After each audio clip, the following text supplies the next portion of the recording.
One. Hello, welcome to the UNIDO presentation on 5S management system that I'll be presenting together with Dr. Shaukat Malik, who is the Chief Technical Advisor for this project in Sierra Leone. We had originally planned for me to be out there with all of you. I had the pleasure of being in Sierra Leone in February, but of course the COVID-19 pandemic had other ideas, but it's a pleasure to be with you, even if it's only virtual. Dr. Shaukat Malik and I will be doing a double act. I think Shaukat knows very well the 5S management system and how that relates to ISO 9000.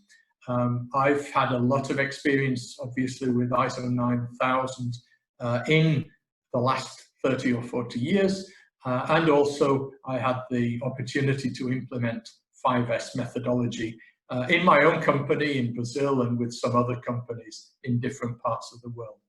And I can say, speaking from my personal experience, this is one of the most profound methodologies that has a huge cultural impact on organizations as part of their quality journey. Dr. Malik, Chief Technical Advisor, and I think I will just pass over to Shaukat now to introduce himself and to say a little bit about the project in Sierra Leone. Thank you, Dr. Nigel. It's my pleasure that you have joined this great session. I am the Chief Technical Advisor in UNIDO for this project, and this project is basically with respect to the 3 value chain, and this project is EU funded project, and we have to basically increase the Sierra Leone's competitiveness through enhanced productivity and trade compliance for the selected value chains. So when we say competitiveness, this project has been basically divided into 3 pillars. One is the quality infrastructure services. Those are not available in the country. Yes, the standard body is available, but the other quality infrastructure services like the conformity assessment bodies, the certification bodies, the testing services and accredited testing services, and these kind of things are not available. And through this project, we have to develop the quality infrastructure services. I'm not going in detail because this is not the subject of this presentation. Then the second pillar of this project is the value chain development. We have to develop the 3 value chains. Those are the agriculture value chains, because the Sierra Leone is agriculture country, and we are going to develop the cassava, palm oil, and cocoa value chain. And the third pillar that is very important here is enabling the business atmosphere, enabling the business policies, supporting the countries in developing the policies that may support these value chains and the quality infrastructure services. So this is all about competitiveness. So this is a project, and through this project, we have adopted the 3C approach, that is the UNIDO well-known approach: competitiveness, conformity, and connectivity. First, we create the value chains competitive. Secondly, we create the quality infrastructure services to conform those value chains, that these value chains are conforming the international best practices and the international standards. Once these things are there, once the produce and once the product is competitive, it is conforming the international standard, then we connect it to the regional or the international market. So this 3C approach we will adopt here in the country. Next, please.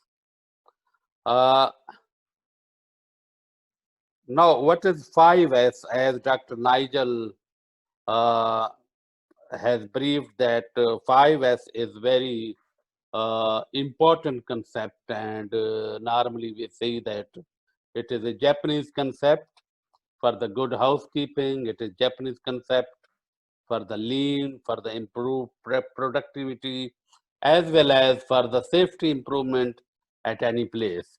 If you see on the left side of this slide, these 5S, starting from 1S, that is Siri, these are the Japanese word, and in the similar sequence, starting from the S, there are English variants. So if you see the 1S, that is Siri, and if you see at the right in the English, Siri mean Siri is a Japanese word, 1S, and the right side is the English word that is sorting out.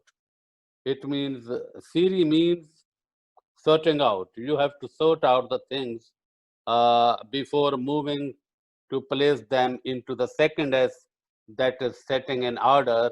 This is the English word, and in Japanese it is Sitan, that is the second S. And the third S, when you set in order, then you have to shine it, and in the Japanese word it is Siso. This is the third S, and in the English third S is the shining.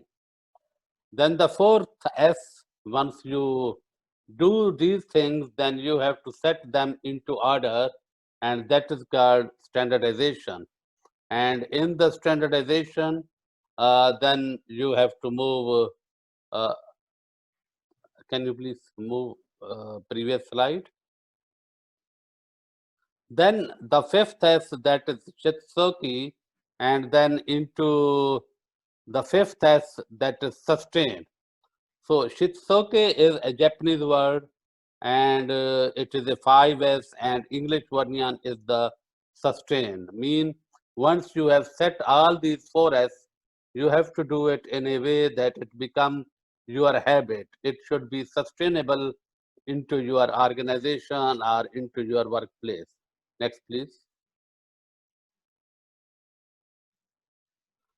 This is the same slide almost. The sorting out is the first, then straighten, then shine, standardize, and in the center, if you have seen, it is a sustain. So this is a 5S methodology, and that methodology is very popular to create the basically lean system into any organization. This is a foundation for the safety. This is a foundation for improving the productivity of any organization. Next, please. So I think Shortcut gave a very good presentation there about what is 5S. If I take up from now and ask the question, so why is 5S relevant for ISO 9001 implementation? One of the objectives of the project in Sierra Leone is to help organizations to be able to demonstrate their competence to their customers, possibly to export markets. And one way of doing that is through achieving certification to the ISO 9001 quality management system requirement. Now, ISO 9001 doesn't say you have to use the 5S methodology. It doesn't mention 5S. So why is 5S relevant, and why are we presenting course to you today? Well, the reason I believe that 5S is so vital is when we look at the ISO 9000 standard. That's the standard that talks about fundamentals and vocabulary for the ISO 9000 family. It tells us very clearly an organization focused on quality promotes a culture that results in the behavior, the attitudes, the activities and processes that deliver value by fulfilling the needs and expectations of customers and other relevant interested parties. And it's very difficult to create that organizational culture if the place where you are working is a mess. It's disorganized, it's badly maintained, you can never find things when you want them. It's very difficult to think about quality under those circumstances. Some of the reasons for using 5S method. these are just some examples. You know, there's so many boxes here, I can never find what I'm looking for. I can't believe it, I've just spent the last 15 minutes looking for this tool or that tool. Where are the printer cartridges? I need to print out this urgent document and I can't find the printer cartridges. Does anybody know where the hand truck is this time? We waste so much time looking for things, finding things, and that is not productive time. And I'm sure many of you have heard those messages coming from your colleagues and your employees, and probably from you yourselves. So we look at a toolbox. Does this create a good quality culture when we open up and we're looking for a particular kind of nut or a bolt or, you know, maybe some piece of equipment? Of course it doesn't. People look at that and they say, people are talking about implementing ISO 9001. It becomes a joke because the workplace itself is a mess. What about now? Wow. That's very different. Probably the same sets of tools, but in an organized fashion.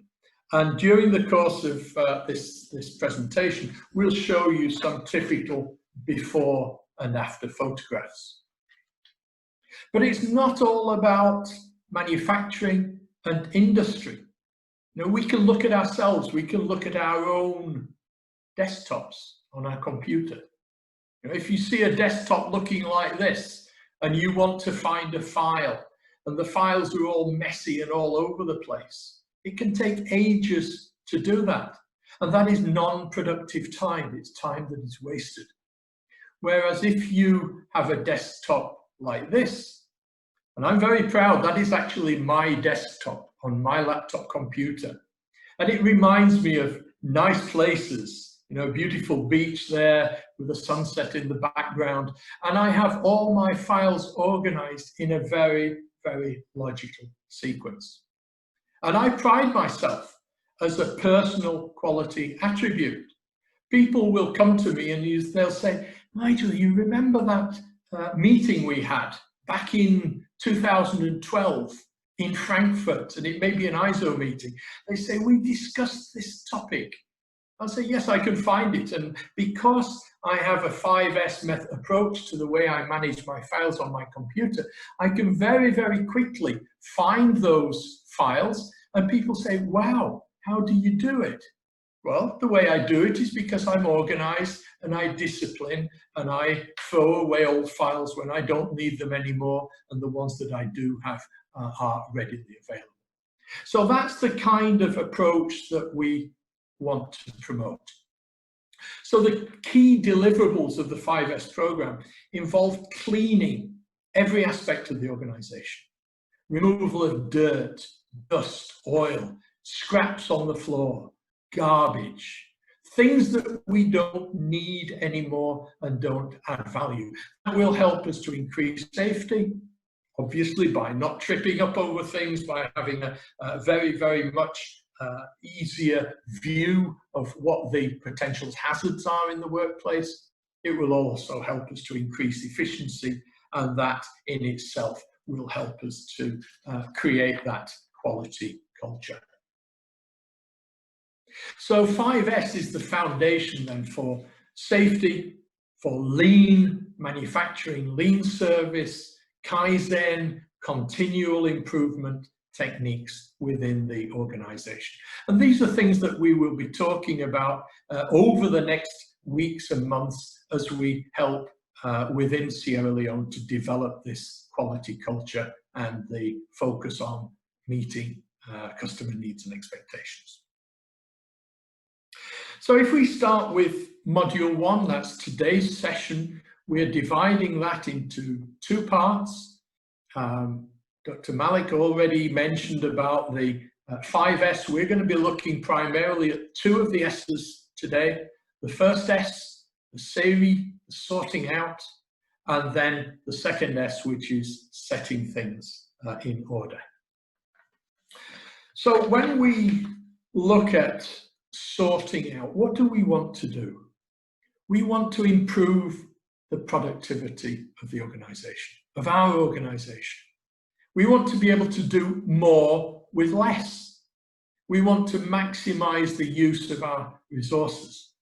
So if we can introduce lean management in the organization by eliminating or discarding unwanted items, we get rid of the background noise, we get rid of the things that we don't need so that we can concentrate on the things that are important. It's not just simply about throwing away unwanted things. There are other expected results as well. Of course, if we get rid of things that we don't need on a day-to-day basis, there's less requirements for space in the organization. We can create new spaces, maybe spaces for notice boards, or for having a coffee, or for having stand-up meetings with the boss, or for having visible performance criteria on display. It will help improve safety by not tripping over things, by not having to walk around, squeeze between parts of machinery and so on. Of course, it means less inventory. Less inventory means less working capital, which means better cash flow, which is better for the organization. It means a clutter-free working environment, better document control, and less generation of waste and garbage in general. So the first thing we want to do is classify. We want to classify and think about how often do we use things? How important are things to us? Things that we do not use at all. You know, it may be an old typewriter or a Windows 6.0 computer that broke down 10 years ago, and it's still there in our office space, so we'll never use it again. Get rid of it. Get rid of it because it's just polluting your workplace. It's not adding any value. We'll talk a little bit more about how to dispose of things in the next slides. There are things that we don't use, but we want to have on hand just in case. So they are things that maybe we use once or twice a year, or they are things that maybe we can share, shared resources. And each department in the organization doesn't need to have that in stock. We can put that in a central warehouse or in a central depository area, and we can go and get it when we need it. But it's not there cluttering up our workplace. Things that we use on and off now and again, then again, let's have a central stock so that each part of the business doesn't need to have 5 inkjet cartridges that they keep for themselves. We can have a shared inventory, and maybe we have 5 or 10 cartridges that we share between us, and we can use a just-in-time inventory system, and that reduces the working capital. Things that we use infrequently, maybe once a week, twice a week, let's store in the workplace, but we can store those in our cupboards, away from the actual workstation. Whereas things that we use frequently, and if you're in an office environment, they may be simple things, you know, like a stapler or the sticky tape or the backup or a laser pointer. If we're in the workplace, it may be a spanner or a screwdriver or a drill or some particular piece of equipment.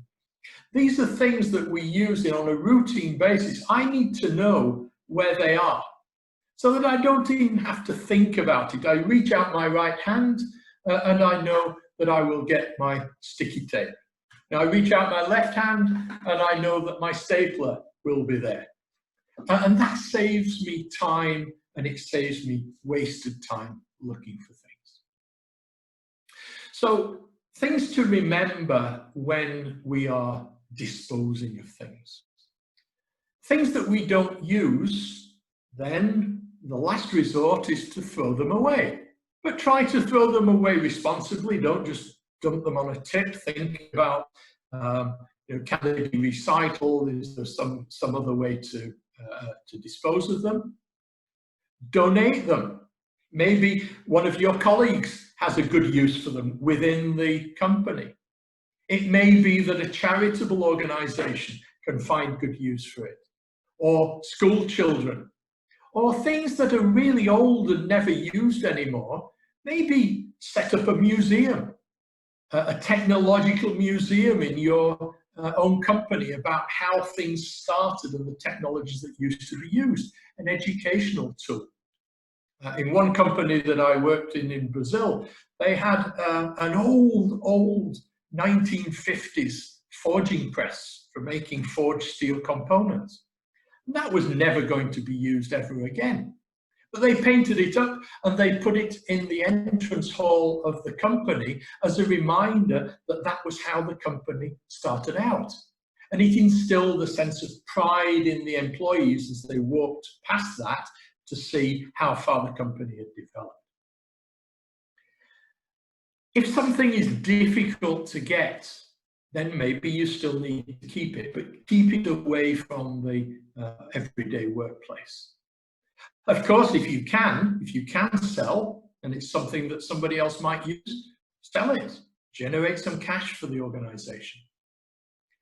Dispose of hazardous waste, make sure you dispose that in an appropriate manner. And any confidential items, shred if it's in paper, or ensure that they're double deleted and wiped off any hard disks if it's a case of information technology. So here are just some examples. The laboratory before, and you can see all the clutter, all the equipment that is down below the workbench, and afterwards that's been cleared away. We've got a much tidier kind of organization. Other items were red tagged, and here are the rubbish bins of stuff that is thrown out. I've personal experience in a big office block of people throwing out 40 or 50 containers of junk. Rubbish, old paperwork, old equipment, typewriters, stuff that people never ever use again. It's really impressive how you can improve the conditions of working when you do that. So I think it's probably a good place for me to hand back to Shorkat, and Shorkat will talk about some of the techniques to help with that classification. Thank you, Dr. Nigel. Dr. Nigel has explained in an excellent way how to get rid of the mess those are available at the workplace, and how these mess can add value and save your time. But how to do it? I always give the example, if there is a wallet in your pocket and this wallet, you put it on the table and then you start sorting out, apply the sorting out first as technique on your wallet, you will see that many junk items would be there into the wallets. You will see that some of the receipts, now those are not usable receipts, those will be still available into your wallets.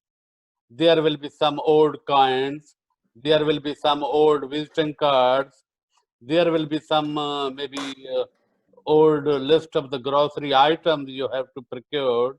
You will find many junk items into the wallet, and if you throw them out, then you will come to know that now the wallet has been organized in a good way. But there are always some of the items where you cannot take the immediate decision. That is why when you are applying the sorting out technique, you have to apply the red tag and the yellow tag technique. We always recommend. What is the red tag? Red tag technique you have when you are applying this 5S technique, and out of 5S, this sorting out first S technique into your work area, you have to put the red tag on the items those are not required immediately. I mean, you will find some of the items that this printer is very old and now it is a junk. You have to put the red tag on it. You have to put the red tag on some stationery items, those are not usable. So you have to keep putting these kind of your old bank checkbooks or your old, maybe the documents are very poor, and some of the even you can see the accessories, some of the old fans, some of the jank ACs are there into the stores. So you have to keep putting the red tags immediately on the items which you think that these are not required. But over the way, you will feel that there would be some items where you cannot take the immediate decision. You will be double-minded. In the double-minded items where you have to take the decision after some time, then you have to put the yellow tag. Mean that I will decide this item later on, or maybe you have to discuss with your boss, with your other colleague, that this item is required or not. You are not sure. You are not sure to keep it, and you are not sure to throw it away. That is why you have to put the yellow tag. So these are the two techniques, either to put the red tag or to put the yellow tag. And the third is you have to feel your gut feeling that these items are required or not. But then again, better is to put the yellow tag, because maybe that item is a repairable item and you think that it is not a usable item and you put it out, and you always put some of the next date on the yellow tag. We will show you in the coming slides that whenever you put the yellow tag, you have to put the next date on it. But the red tag technique, using a suitable type of red color disposal notice, and train the person, train your team on the 5S applications, and train your team on this red tag technique, so that everybody should be on the same spirit and should be on the same understanding that where to place the red tag and where to place the yellow tag. If I could just comment there, Shokat, this common understanding is so important, because when we work together in teams, maybe a shift system, if you have your work very nicely organized, and then at the end of your shift, the next shift comes in and they leave it in a real mess and you can't find anything. It's very frustrating. I think one of the things that I'm sure many of you will have experienced is when you've got teenage kids and they come and pinch things from your home office. I know that I give the example, I stick out my right hand and I know that my sticky tip is there in my right hand. But when you've got teenagers, you will find very often that they will come along and they will borrow your sticky tape, or they will borrow the stapler from your office, and they won't put it back again. So this idea of the 5S has to be a common approach. So how do you deal with teenagers? Well, it's not a very nice thing to do, but you end up hiding your sticky tip in the drawer where they can't find it. And so they have to waste their time looking for things. And that's not a very good philosophy to adopt. So we really do need to make sure that everybody buys into this idea of the 5S program. Thank you, Dr. Nigel. And the other example that is very good, you can, let's start putting it into your kitchen. But first, train your wife on the red tag and yellow tag technique, and do not apply red tag on the items. Maybe those are usable for your wife and you do not know. And then the 5S technique would go in the wrong direction.